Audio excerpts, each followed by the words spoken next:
Hello everyone and welcome back to the Diaries of Space Explorers, with me, your host, Gavin Tolometti. Now you're probably wondering, you sound a little bit different on the mic today. Well, that's because I've been able to set up my new microphone. You've probably realized from the past episodes I was using the microphone on my laptop, which did serve its purpose, but I felt like it was a little bit, what's the word? I want to say a little bit robotic for my liking, and I wanted to give you guys a much better audio experience than that. So I went online, went straight to Amazon, and ordered myself a nice condensing microphone. So I hope this will be able to serve as a better way for me to speak to you and to hear from the guests today. Now we've got a special episode today because we're going to be taking an unusual route to how this space explorer found their way to space exploration. Now, we're going to be speaking with Miriam Nassim, who has a bachelor's degree in electrical engineering from the University of Texas in Austin and an MBA from the University of Toronto. Now, she has a global and multidisciplinary background and has worked in a lot of space consulting and non-space organizations, including some of the largest banks in Canada, being a field engineer on an oil rig in Russia, and working at a product development center in Texas. Now, she also has a lot of experience working with non-profit organizations where she got to learn a lot about how to consult with startup companies wanting to get into space exploration and to help students find their way to developing a career in space. She has worked with SEDS-Canada, and she is currently a national point of contact for Canada on the Space Generation Advisory Council. So without further ado, everyone, let's get right into the episode.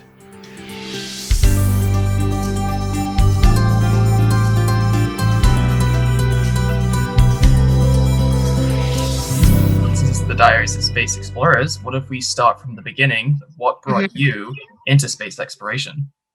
Yeah, I think for me, my journey actually started pretty recently. So in the last year is when I got involved in the space sector. I had always been interested growing up as a kid, reading a lot of science fiction, being a big fan of Star Trek. And I did my undergrad in electrical engineering, actually. So I was in the US at UT Austin, and I wanted to get involved in the space sector at that moment as well. So, you go to career fairs, talk to people, but I found that being an international student and trying to get into the space sector in the US was a bit of a challenge.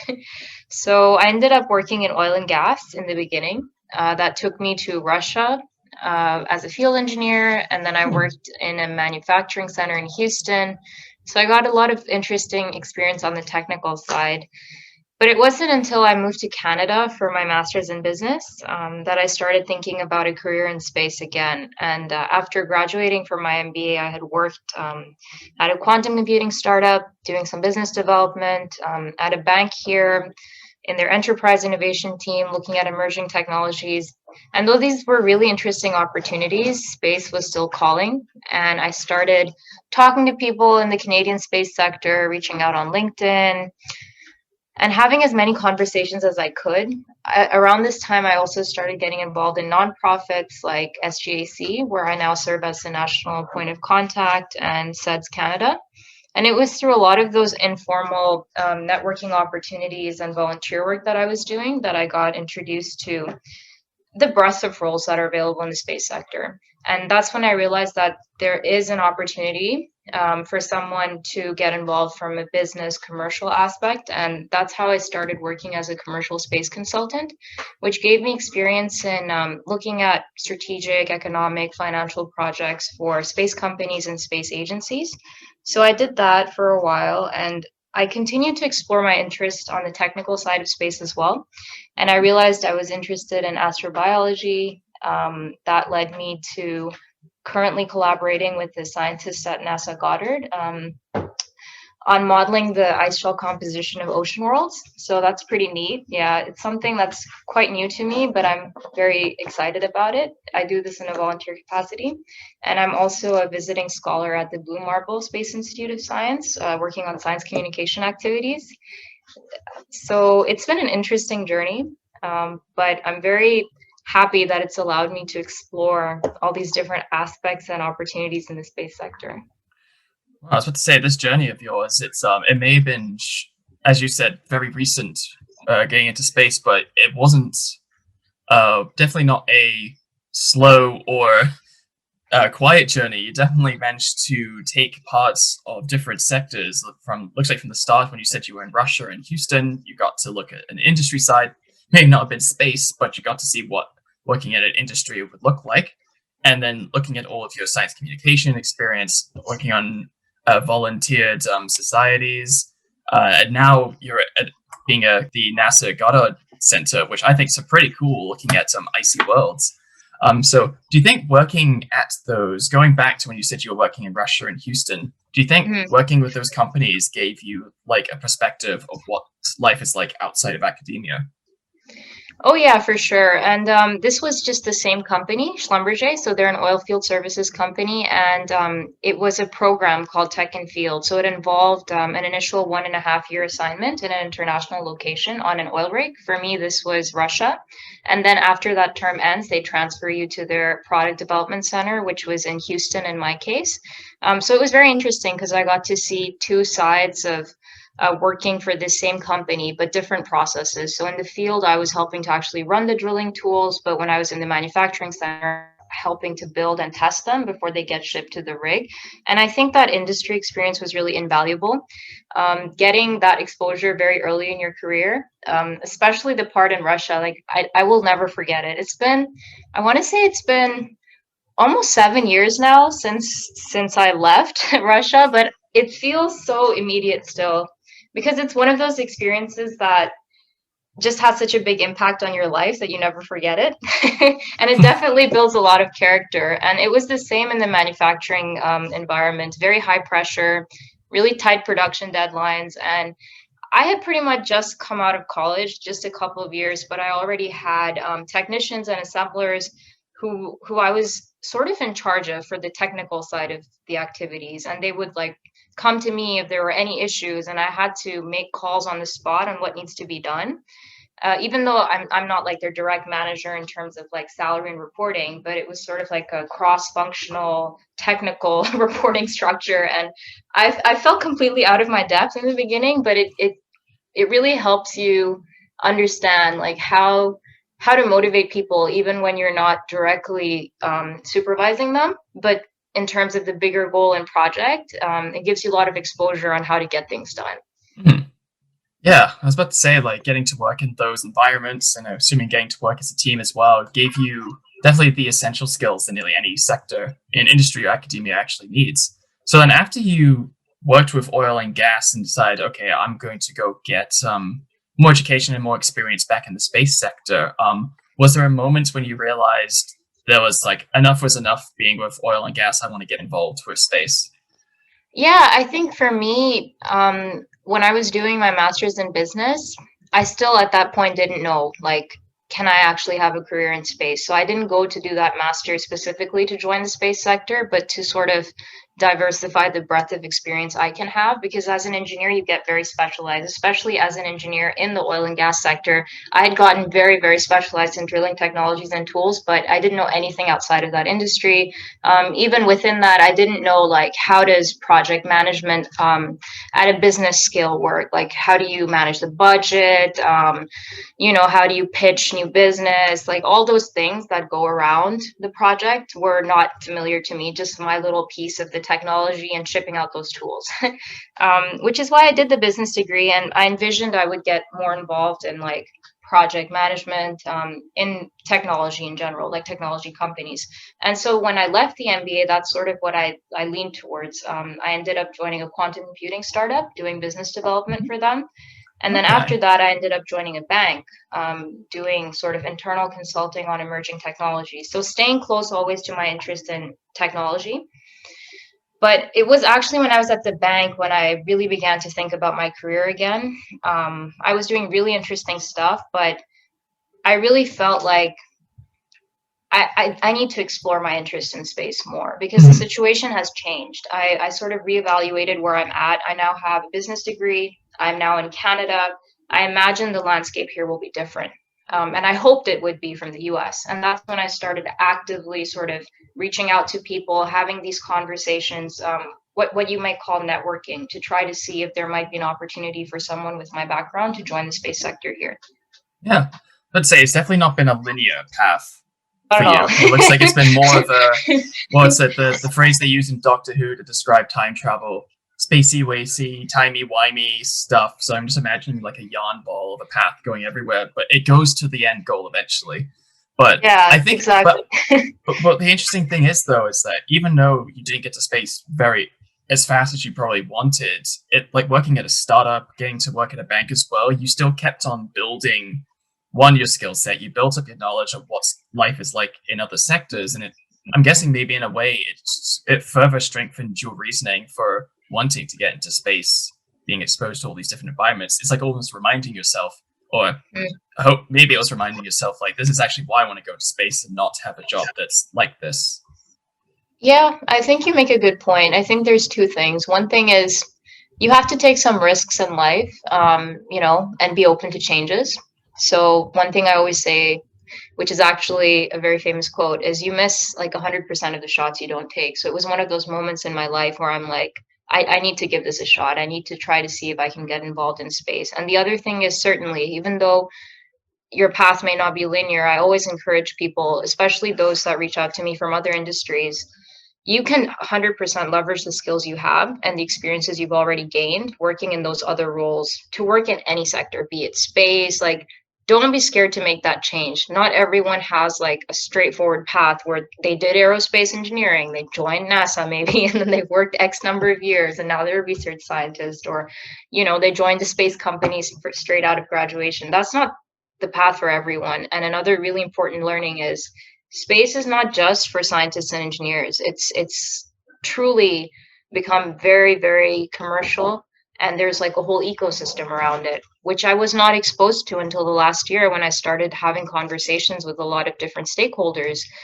There's a lot of questions about space law and governance. There's a lot of like marketing, business development, which are skills you could learn in other sectors that apply to the space sector as well. There's consulting, which I was doing until recently, which is very much happening across industries. You have like tons of firms that do management consulting, including for space sometimes and defense, right? So there's a lot of different connections that you can build on. Yeah, I think I remember when being like very young as a kid, when I always thought of space exploration, I always thought like if I wasn't an engineer, there was like no chance of getting involved in space. Or if I wanted to be a scientist, it's like they only pick like one out of I thought I can't really think of it now, like one out of 100 people at working there is probably a scientist, and the rest are engineers and managers. But I think especially the past decades, like you were mentioning, space law and space business, there's been a huge increase in other professions and industries that have managed to get involved in space Yes. exploration. I mean, engineering has always continued to grow. The amount of science has definitely accelerated ever since the Apollo program. But space law and business is something very new, and not a lot of people really know much about. And it's almost like they're trying to build their own space economy, which can not just benefit space exploration in general, but can bring money back to Earth for people who want to work in the industry, or for people that maybe don't realize they directly or indirectly work with space industry, and it's bringing money into them. And I'm guessing you got to see some of this when you got to be more exposed to these different Yeah, fields. for sure. Yeah, it's totally true what you say, and there's a lot of interesting crossovers where technologies from space are being used in terrestrial applications and vice versa as well. Mm-hmm. And when you went to business school to continue your education, was it then you got to learn more about space economics, or was it more like afterwards? Yeah, it was only afterwards, so it's very interesting. Business school deals still very much with the traditional sort of verticals, and there was one interesting thing though, but it started happening after I graduated. So I did my degree at the University of Toronto at the Rotman School of Management, and they had already been doing the Creative Destruction Lab, which is sort of like a startup accelerator incubator. And after I left, they started a stream for space startups. When I was there, I participated in the stream for artificial intelligence startups. So I worked with a self-driving car startup, helping them with coming up with their business strategy, marketing, etc. But now that they have a space startup, I'm sure MBA students who are interested in that vertical will be working closely with these startups, and that will help them gain knowledge about, the challenges at an early stage of starting a company in the space sector. So it's very exciting that there are programs like this that exist. But within like the day-to-day classes, you just learn a lot about like, finance, economics, the core sort of curriculum, and then mostly centered around some of the industries that are more prominent in Toronto, because here we have sort of the financial district where like a lot of the employment and opportunities are in banks post graduation.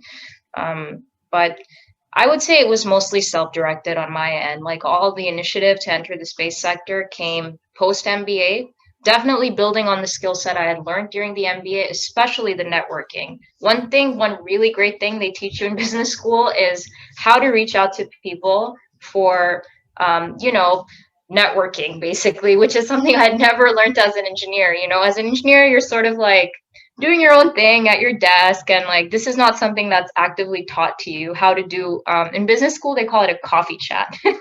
And that's one thing I totally leveraged a lot when I was trying to make this transition to space. I reached out to people I didn't know on LinkedIn.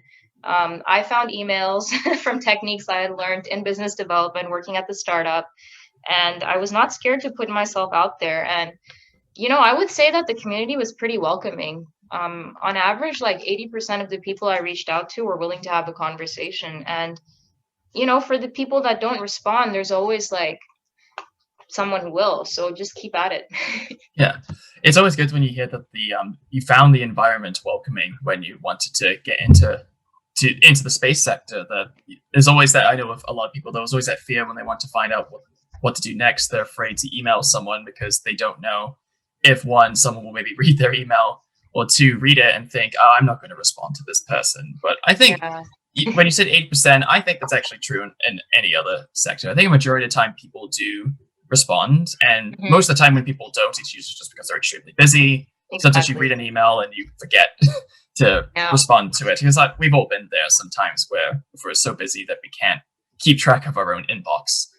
Yeah, for sure. And that's why, don't be shy to follow up as well. Yeah. I usually wait, depending on what it is, 1 or 2 weeks, and then I'll send a follow-up email. Not being big pushy, just checking in. And I've never really sent more than 2. And then I usually, if it's nothing since then, I'm like, okay, then I'm probably going to cut my losses right now, unless I happen to meet them in person. Yeah. Yeah. And I think personally, when it came to learning about space economics and space law, which I only knew briefly the words, but I never really thought it was a thing. I thought it was more of a concept than trying to start up. And I think it's when we both first officially met in person at the Canadian Space Summit in 2019 is where I got to see more of it, of companies and a few academics trying to talk about this is what the future should be in the next 10 years. Also, we should be building this, not just in Canada, but worldwide. The Europeans and NASA have been starting to do their versions of private sectors and getting more people involved. But I think in Canada, it showed me at that summit that Canada was really wanting to. And I'm guessing you got to see that they were really, you could see hopefully a bright future for the Canadian space sector. Yeah, for sure. I agree. At that summit, at other events, I think the future is really bright for Canada. There's a lot of initiatives underway from the government side, like the LEAP for the lunar exploration initiatives to fund Canadians' involvement in developing technologies and also, like you said, with the US advancing its commercial space sector, a lot of the interesting achievements we see from SpaceX are actually happening in collaboration with NASA through public-private partnerships. So we have a lot of interesting mechanisms to fund such initiatives that are coming up that are actually enabling this thing to be a reality. Yeah, I think it's definitely something that a lot of other nations need to consider as well, because eventually it would become a global economy. It's not going to be one nation and one company controls everything, which it really shouldn't. It shouldn't be like one person or individual or country takes charge, because that's not what space exploration is. It's a collaborative initiative to put humans deeper into space and to develop technology that can one day, not even just one day, that can help us back here on Earth in other everyday life situations. And I guess, because on your journey though, because you have an engineering background and you have a business background, I guess you got to learn a bit more about not what companies can give to space, but also what space has actually been able to give back to companies on Earth. Yeah, I think, well, to be fair, a lot of the projects that I was doing, like it was mostly the other way, that the company's already established in the space sector at a high level and they want to, sell services, for example, in a particular vertical or look at an opportunity. But what you allude to is certainly true. Space has given so much to Earth. Like we just have to look at our day-to-day life, to realize that those impacts of those spin-off technologies, things we take for granted, like precise global positioning systems, being able to track and monitor changes that are happening on Earth through Earth observation satellites, telecommunication capabilities. With SpaceX and Starlink, they're aiming to provide like high-speed broadband access to remote areas of the planet at like reduced cost. So certainly utilizing and leveraging space has revolutionized the way we live on Earth. And I know sometimes people say, oh, why are we spending so much on space when we have so many problems on Earth? But I caution people to reflect on the ways that space has actually changed your life. A lot of things wouldn't be so easy or straightforward if we had not been leveraging those technologies and advancements today. Yeah, I even give an example when you say like, well, if we took, it's like, oh, well, if space is that important, if space is really that important, should we really be funding that much when we have, as you said, all these issues on Earth? And I always think like, well, if we took space industry away, then all the satellites will eventually just stop or crash. Your internet's going to be a lot slower unless you have a local signal. You're not going to be able to use your phone. You will never have GPS again.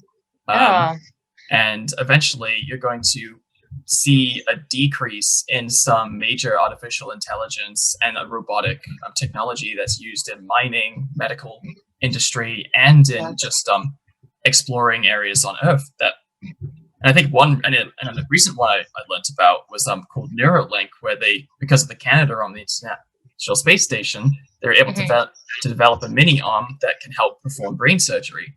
Because as skillful as doctors are and surgeons are, they're not going to be as still, as steady as a robotic arm. So I think, it's something that people, I think, it's not been brought to the attention of a lot of people. And that's why they always question, like, well, why are we spending millions of dollars on a rover to go to a planet? Or why have we spent a few $1 million on another satellite to go up? Haven't we just launched one up last year? Like, why do we need another one? I think this just needs to be brought more to light, I think, to everyone. And I think, talks like this help to bring that sort of to the forefront, to talk about the ways that space is intertwined in our lives, which many people perhaps may not be knowledgeable about already. Yeah, that's why I quite like these conversations where we don't really want to get to the nitty gritty, but we want to be able to explain why it is people are going into the space industry, the journey that they took to get here, and also why space has actually been able to benefit us in our everyday life. So, and after you got to learn, after business school, after you got exposed to a little bit of space law and economics, you said then you became a consultant at the NASA Goddard Space Flight Center. So that wasn't at NASA Goddard, actually. That was at a local firm called Euroconsult, and I'm sort of doing a collaboration with NASA Goddard right now, but it's not in the capacity of like the business economic stuff. It's more on the scientific side, where I'm helping to do some simulations to model the ice shelves ocean worlds. Okay, so how have you found that transition? Because now you've gone from engineering to business, and now you've gone to science. So you're dabbling in it. You're dipping your toes in everything. I guess it's an interesting question. I feel like I'm very fueled by my personal interests in the changes I make. And I realized I don't compromise on that. I'm willing to explore those interests. And so what I was doing was attending a lot of webinars and conferences and reading papers. So when I realized I'm interested in astrobiology and in particular ocean worlds, like Europa and Enceladus, thinking about the potential for, who knows, like, is there life in those subsurface oceans? I began to think about that. And that's sort of how I ended up connecting with my current mentor at NASA Goddard. It was through a webinar. So I heard him talk about his research and his work, and I was proactive. I reached out to him. I asked him if we could have a conversation. I'm interested in his research. And that's sort of how we ended up working together today. And, you know, I mean, I had also approached other people in the past, so it just doesn't happen in a day. You know, you have to keep on making these efforts, putting your interests out there and sharing what you want to do.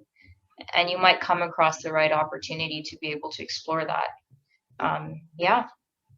But it does show that if you don't take the courage to reach out to people, sometimes you may not get you may not get these opportunities, or you might get an opportunity that you never thought you could ever get. Exactly. Yeah, I thought I would never be able to, you know, do anything at NASA, but even though it's in a voluntary capacity today, I am able to, you know, work with him on this project, attend meetings, get exposure to other scientists there, and it's something I didn't think was possible, and probably I wouldn't have known if it's possible unless I tried to make that happen. Yeah, and Icy Worlds and Enceladus as well. I mean, so what is it that really got you interested in icy worlds and astrobiology? I think it's one of those fundamental questions. I alluded to science fiction and Star Trek earlier. So I've always like been with, very interested. with Star Trek, are we talking Next Generation or original? Yeah, we're talking next generation. Deep Space Nine is actually my favorite. Watching Voyager these days, I've watched Enterprise, so I've watched a lot of the different series. But yeah, I think though Deep Space Nine is my favorite, they were always at that space station, right? At Deep Space Nine. But with the Next Generation, I really liked how every episode was a different sort of journey. There was like a contained story, and I love the themes around exploring, but you know, respecting the places you go to and the civilizations that are there, and so not having harmful interference, but exploring peacefully. So the intent was always like the scientific discovery and the excitement of that, and to boldly explore where people haven't gone before, but not to like go and create war and like change up everything. And it was just so exciting, you know. And they grapple with a lot of very deep moral, philosophical, even sometimes religious, social questions on those episodes. Actually, it's not just science fiction. There's like almost this like a soap opera happening in space sometimes, but in a very sophisticated manner. And when I used to see the different civilizations and the different questions they grapple with, I was always very excited to think about the possibility of life out there. And, you know, when we talk about astrobiology and these ocean worlds in particular, we imagine it might be some sort of perhaps microbial life, right? But on the other end of the spectrum, I'm very interested in SETI as well and the search for technosignatures, because honestly, like, I know like exoplanets, we only began to discover them in the early 1990s, right? And with this, we mean exoplanets, other planets that are orbiting other stars beyond the sun, right? But you just need to look to the night sky. There are so many stars out there, and it's like each one of them is theorized to have at least one planet orbiting it.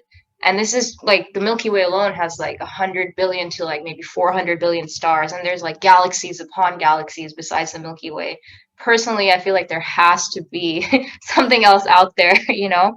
And that whole thing just fueled my interest in thinking more about what are some more near-term astrobiological targets that I could be thinking about. And so though SETI really excites me, I get more excited when it's still in our solar system and there might be a potential for some kind of mission on like planetary science mission actually going to one of these targets. And even though we don't get an intelligent civilization, I think any discovery of life would certainly put our own lives as human beings in perspective. Like it would just shift the way we think about our life and our place in the universe. Yeah, no, I definitely agree. I think when it comes to answering the question, is there life outside of our own planet, which it's something I think that's fueled everyone ever since we were able to look up into the stars and wonder, is there actually another civilization out there, either just maybe as advanced or less advanced than us, or much more advanced, that are actually looking down on us, studying us, maybe every day, probably wondering right now, like, what the heck are these primitive beings doing right now? They're pitiful problems. There's bigger things to worry about. But with icy worlds, because I always think like when I think of astrobiology, Mars usually gets a majority of the credit, and I can understand it. A lot more money goes towards Martian missions, and it's a closer planet. But I still think icy worlds hold more mysteries because we know very little about them. I know that there's the Europa Clipper orbiter mission launching soon. I guess in the next couple of years. I think they're targeting 2024-25 launch date, but I would personally be very, very interested in a lander mission to Europa. One where they actually are somehow able to drill through that icy crust, kilometers of that, and get access to the ocean underneath the theorized like salty ocean to see what we find. But looking at Europa, you must be excited for the Clipper mission in the Yeah. future. Certainly. And I also was looking into the JUICE mission by the European Space Agency. And I know that, well, they're looking at the whole Jovian system, but there will be like a flyby or so of Europa as well. Yeah, and I think in the next it's like 10 years or so, we're going to probably see a scale up of missions going towards the icy satellites, maybe the outer solar system in general, because there's still a lot we don't know. Exactly. About them. Yes. especially Uranus and Neptune. I feel like they're the disregarded childs of the planets, because we even have more information about Pluto than we do about those two, and they're closer. Yeah. True. Yeah, with Pluto and New Horizons, yes, and it's exactly like you said. Even within our own solar system, which is literally like our backyard, there's so much left to discover. Yeah. I feel like we would be able to see, hopefully in advance. And I know with the mission Dragonfly going to Saturn's moon Titan, it's definitely when that launches, I think that's when we're going to start seeing a lot more mission proposals for going to the other moons around Saturn and Jupiter, and maybe beyond that as well. I would love there to be a mission to go to Pluto, to land something on Pluto. That would be a really cool mission. Wow, yeah, for sure. Exciting times ahead, hopefully. Yeah, I think so too. And so when you're doing all of looking at Europa and doing all of this work, collaborating with NASA Goddard, so what is it that did you find all the skills that you picked up on your way from going from engineering to business and now into science to really help you with this project? I think everything I do, I've realized my career has been very winding, as you said. I have to relearn again. Like, yes, you sort of build on some of the experiences you've had, but every time I make a shift in industry or the sort of role I have, it's like a learning period of a couple of months. It's like a reset. And I feel like that's what keeps me on my toes 100%, because I have to keep on learning. Nothing is easy. It's like I never let myself get complacent. So I feel like, okay, maybe 6-7 months in, I'm starting to get comfortable. I feel like it doesn't take much longer than that to become, good at what you do. And then after that, you're just building on the experience, right? And that's how like people start at entry level and then go into management and do all of that. But for me, because I've gone from like engineering to business, as you said, different skill sets, different industries. And now with the science stuff that I'm doing, this research, again, it's like a completely new learning curve for me.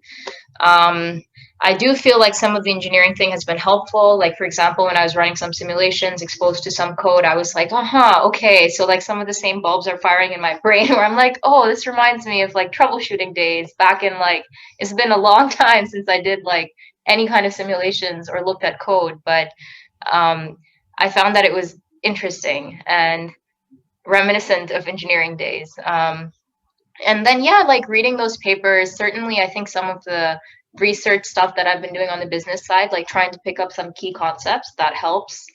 But yeah, it's a whole new ball game all over again. Yeah, and so I'm guessing like having all of these different skills, it's never like a lot of people say like if I only have multiple skills but aren't, let's say, an expert in one thing, it might be more of a downfall. But in this, I think in most cases, especially in your case, it actually is nowhere near a downfall. It's actually benefited you in a lot of ways. And I feel like if anyone else is maybe in a similar situation, that they have all these different backgrounds and experiences, they should use that to their advantage. They can actually open more doors than less doors. Yeah, it's true. I think there's a few things to take away from this. Also, like you need to have a certain level of risk-taking appetite when you make all these changes, because I always caution people, like if you want financial stability, career stability, then maybe the sort of paths that I've taken are not for you, because every time, like, there's always a risk, right? When you're changing your industry, you're changing what you do. But it was driven a lot by passion and interest. So you need to sort of know where your priorities lie, and it's okay. Like for everyone, there's a different situation they're in. And secondly, yes, I mean, there's this changing, I guess, trend where it is beginning to be perceived to be better to have some capabilities in multiple areas and to be more well-rounded as a professional versus just a specialist in one thing, and you can only do one thing very well. But there's obviously trade-offs to both approaches, right? On my end, I almost feel like if you are able to do these many things, you could even start exploring something like entrepreneurship. One thing that I tell people when they're thinking about opportunities in the space sector in Canada and they feel like, well, there's nothing that's a fit for me, maybe, and I've seen people do this, and that's what then results in the startup ecosystem of the country, is maybe you need to create that opportunity for yourself. Yeah, I think for entrepreneurships, I've seen that a lot the past, even very recently in the space industry and any industry, actually, especially tech, I think, and involving online learning apps. I've seen so many, and actually hard to keep track because everyone says like, "Oh, have you tried this app?" Like, I just heard about this new app yesterday. I don't even know what this other one is. So Yeah. I feel like, but I think that is good advice that for someone who maybe, especially if they're only starting to get used to risk taking or thinking about changing their opportunity, a career, or they maybe, as you said, they can't find what they want to do in the country, maybe they should start their own. And it is a big risk, but sometimes when they say big risks can have big rewards in the end, but you'll never know unless you don't try. Exactly. Yeah. So I'm guessing from like, but were you ever tempted when you were looking into the space sector in Canada to do some like, maybe some entrepreneurship or something similar, like starting up your own company? I think, well, it's an interesting question. I think when I first did my business degree, a lot of my colleagues, I noticed they were getting into entrepreneurship. Most of it was arising from the Creative Destruction Lab. So as MBA students, you're paired with a startup to help them with the business side of things, and then they would just continue with that company as like a co-founder, for example. And though I ended up working with the CDL quantum computing startup, I joined them when they were already a little bit more established. So it wasn't me like starting up my own company, for example, but it is something that I have been thinking about more recently. Because prior to this, for example, I hadn't worked in the space sector at all. I do feel, for me at least, it certainly helped to work in that industry for a little bit of time, especially in the role of consulting, because you get exposure to many different verticals and the different stakeholders in the sector. That sort of helped me understand where some of the opportunities lie, so that if I were interested in entrepreneurship now, I would be better positioned than a year ago when I had not worked in space at all. I think it's certainly something where you need to be ready to take on the challenge because nothing comes easily. One thing with entrepreneurship is you see so many success stories. You see so many people raising like millions of dollars in funding. It's now becoming more common in the space sector. In the past, like there wasn't that much venture capital investment because VCs typically want to see returns in a 10-year time horizon. But with something like space, it can take much longer to see return on investment. That story is changing a little bit more now because most of them are becoming software plays. So they might be, like you said, creating some apps around space data, not that much upfront investment needed. And you see success stories, but I feel like not a lot of people talk about failing or the difficult side of being an entrepreneur. But because now I've had some exposure to the startup scene, and I have some friends who are entrepreneurs, like it's a mixed bag. You need to be ready to work really, really hard and commit everything to this venture. It's not something you can just do on the side. Certainly, some people start when they're already doing a full-time job and make time on the side to think about their entrepreneurial ventures. But I feel like when you want it to take off, you certainly need to devote all your energy into that. Yeah, no, I agree. And and I think also if people are maybe afraid to start one on their own, there's nothing wrong with starting up with a group because usually Exactly. that can be, you can start up a team and say like, we started this company or we started this initiative. It doesn't always have to be a solo act. Exactly. Case. I think it's a really valuable point you make because there's different complementary skill sets, right, that different people have. Yeah, they should always use everyone's skills to their advantage. So anyway, I want to go towards the episode question portion, and I asked this to all the guests, and so I want to start with the first question, what celestial body would you want a future mission to visit? Yeah, I think I mentioned this already. I really want a Europa lander mission. But I think they've already got Europa. They got the Clipper mission. Yeah, but they don't have a lander. No, that is. I think pretty sure isn't Clipper a lander? No, it's just an orbiter. Oh, I think they originally proposed it as a lander, but I think then they were told to cut it if they could get it as long as it was an orbiter only. They have a mission concept in the works for a lander mission, but yeah, I mean, you would think by now it would have happened, but no, not yet, and not in the books yet. Yeah, so that would be something I'd be really interested in. Yeah. Oh, yeah. I just double checked. Yep. Just a reconnaissance mission. I really hoped they would have kept the lander. Well, now, okay. So the follow-up mission then has to be a lander and maybe a tiny little rover just to crawl off the surface. And we talked a little bit about spin-off technologies and why space has benefited Earth. So I wanted to ask you, what's your favorite spin-off technology? Yeah, I think it would have to be water purification technologies that have been developed due to space exploration. So specifically at the International Space Station, right? Sweat, urine, breath, anything like that's being which has water content is being collected, purified, recycled, and then used as drinking water, right? And the applications on the ground as well, and industrial settings and remote areas where water is scarce, it's so valuable. I also read an interesting bit of news recently where NASA had partnered with a Swedish university, and they had used past filtration technology that had been developed for use in space to create the world's first water recycling shower. So imagine and I think this is part of a concept study to think about extended life on Mars. And the person from the university was thinking from the point of view of, okay, on the space station, they're used to taking these sponge baths or using wipes, but maybe when someone's actually on Mars, they would want to have the ability to have a shower with water, but you can't really do that, so it needs to be recycled. So I think that's pretty neat, and it has applications on Earth too, right? Because we waste so much water in the shower and in these day-to-day activities, even brushing your teeth. No, I agree. I think that sounds like a really good study. I'll have to look into that. What was this? Do you remember what the study was called?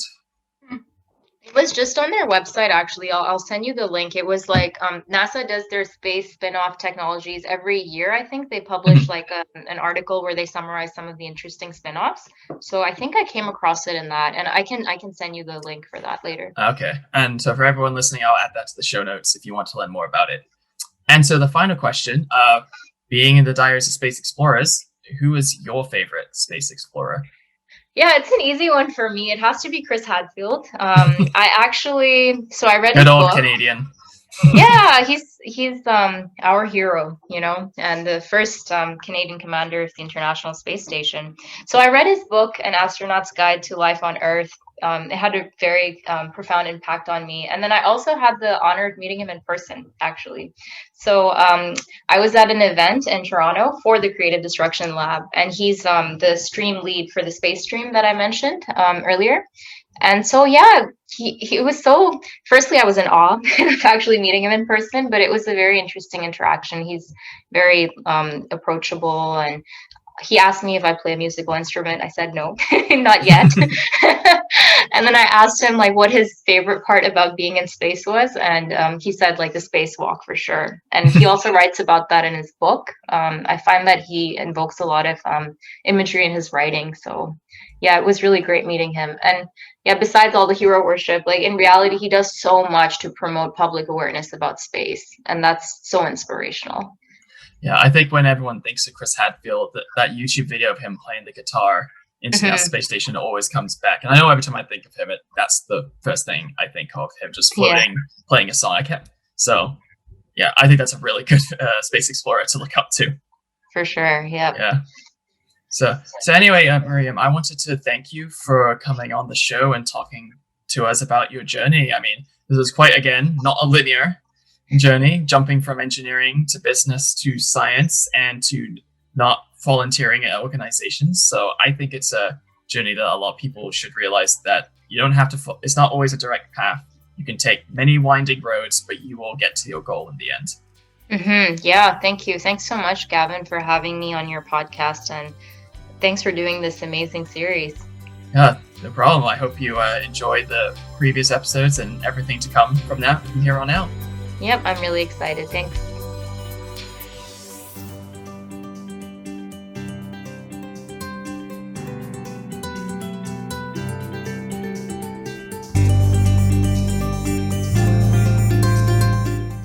Thank you for listening to the Diaries of Space Explorers, where we have been listening to space advocate Miriam Nassim. If you'd like to know more about her work or reach out to us so she'll be able to connect you to the space sector, you can find her on Instagram and Twitter at Space Nassim, or you can connect to her on LinkedIn. I have been your host, Gavin Tolometti, and if you'd like to know more about the podcast, you can reach us at the Diary of Space Explorers at gmail.com, or you can follow us on Instagram at the Diary of Space Explorers or Twitter at Diaries of Space. Thank you so much, and see you all next time.